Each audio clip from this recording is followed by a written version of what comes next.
ಕನಕಪುರ ರಸ್ತೆಯಲ್ಲಿ ಎರಡನೇ ಏರ್ಪೋರ್ಟ್ ನಿರ್ಮಾಣವಾಗುವ ಬಗ್ಗೆ ವಿಧಾನಸಭೆಯಲ್ಲಿ ಸಚಿವ ಎಂಬಿ ಪಾಟೀಲ್ ಉತ್ತರವನ್ನು ನೀಡಿದ್ದಾರೆ. ಕನಕಪುರ ರಸ್ತೆಯಲ್ಲಿ ಎರಡನೇ ಏರ್ಪೋರ್ಟ್ ನಿರ್ಮಾಣವಾಗುತ್ತಾ? ಈ ಪ್ರಶ್ನೆಗೆ ವಿಧಾನಸಭೆಯಲ್ಲಿ ಸಚಿವ ಎಂಬಿ ಪಾಟೀಲ್ ಉತ್ತರವನ್ನು ನೀಡಿದ್ದಾರೆ. ಎರಡನೇ ವಿಮಾನ ನಿಲ್ದಾಣದ ಬಗ್ಗೆ ಶೈಲೇಂದ್ರ ಬೆಲ್ದಾಳೆ ಪ್ರಶ್ನೆಯನ್ನ ಕೇಳಿದ್ರು.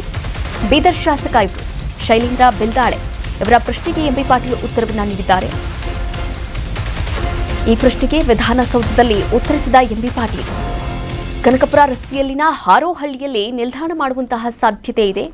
ನೆಲಮಂಗಲ ತಾಲೂಕಿನ ಗುಡುಮಾರನಹಳ್ಳಿ ಬಳಿ ನಿಲ್ದಾಣಕ್ಕೆ ಜಾಗವನ್ನು ಕೂಡ ನೋಡಲಾಗ್ತಾ ಇದೆ. ಹಾರೋಹಳ್ಳಿ ಬಳಿ ಸೂಕ್ತ ಸ್ಥಳ ಪರಿಶೀಲನೆಯನ್ನ ಕೂಡ ಮಾಡಲಾಗ್ತಾ ಇದೆ ಎನ್ನುವಂತಹ ಮಾಹಿತಿಯನ್ನ ಕೂಡ ನೀಡಿದರು. ನೋಡಿ, ರಾಜ್ಯ ರಾಜಧಾನಿ ಬೆಂಗಳೂರು ನಗರದ ಹೆಚ್ಚುತ್ತಿರುವಂತಹ ವಿಮಾನಯಾನ ದಟ್ಟಣೆಯನ್ನ ಕಂಟ್ರೋಲ್ ಮಾಡೋಕ್ಕೋಸ್ಕರ ಒಂದು ಯೋಜನೆಯನ್ನ ಕೂಡ ರೂಪಿಸಿಕೊಂಡಿದ್ದಾರೆ. ಅದು ಎರಡನೇ ಅಂತಾರಾಷ್ಟ್ರೀಯ ವಿಮಾನ ನಿಲ್ದಾಣ ನಿರ್ಮಾಣಕ್ಕೆ ಈಗಾಗಲೇ 3 ಪ್ರಮುಖ ಸ್ಥಳಗಳನ್ನು ಪ್ರಾಥಮಿಕವಾಗಿ ಗುರುತಿಸಲಾಗಿತ್ತು.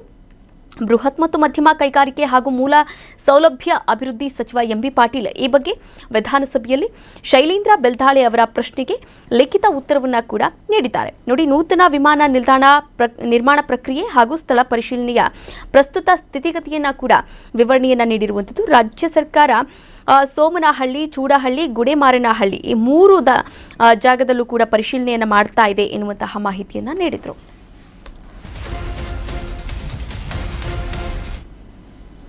ಕರ್ನಾಟಕ ನ್ಯೂಸ್ ಬೀಟ್ ಫಾಲೋ ಮಾಡಿ, ಸಬ್ಸ್ಕ್ರೈಬ್ ಮಾಡಿ.